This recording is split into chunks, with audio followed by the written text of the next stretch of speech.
certainly got a lot of looks at your kind of not secondary players, second unit, and others. What jumped out for you? Really jumped out that we had grit during the whole game. Even first half, I thought that we had pretty good fight, and we made a couple of execution mistakes. We missed a lot of wide open shots, but we stayed in the game and we stayed together. So that was a huge positive today. Learning how to, in situations, obviously you never want to be down and chasing opponent, but when those situations happen, learning how to do that and staying in the game and really executing. That's really what stood out to me. Both Chucky and Elijah seem very pesky defensively, and of course we've seen that from Chet on that end of the ball over the last year or so. You've talked a lot about pressure on the ball, point of attack. To have 3 point guards who do that so well, what kind of luxury is that for you? For Emmanuel Quickly.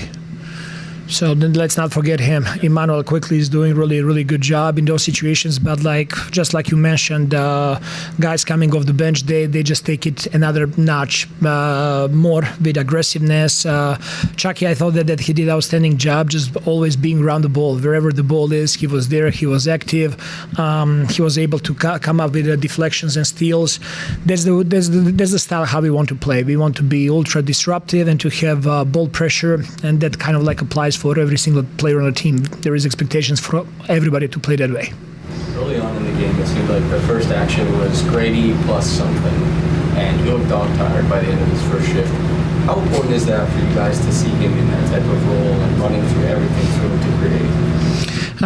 He's a player that plays really well without the ball, just with his movement and cuts and all. Obviously, his ability to shoot the 3 ball is creating a lot of gravity for us.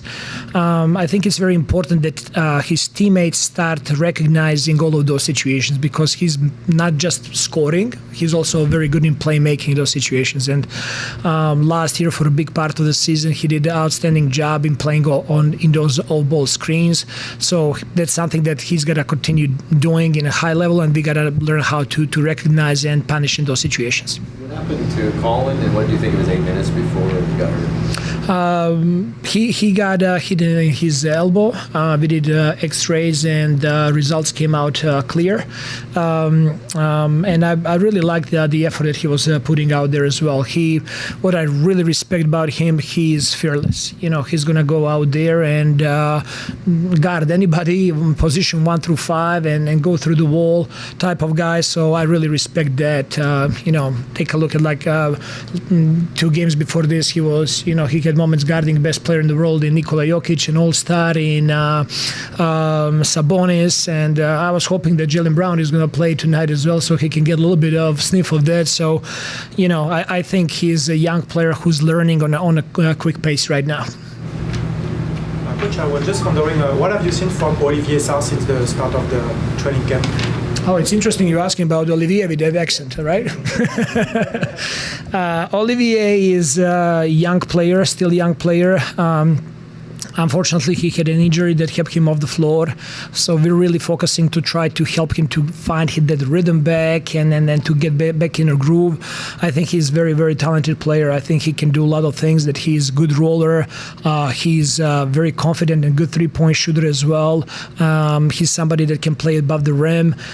So there are a lot of intangibles that he brings to the table, and we're looking forward to have him on our team. What about, one more. Scotty and Yak, is there a chance on Sunday? Or there is a chance. There is a chance.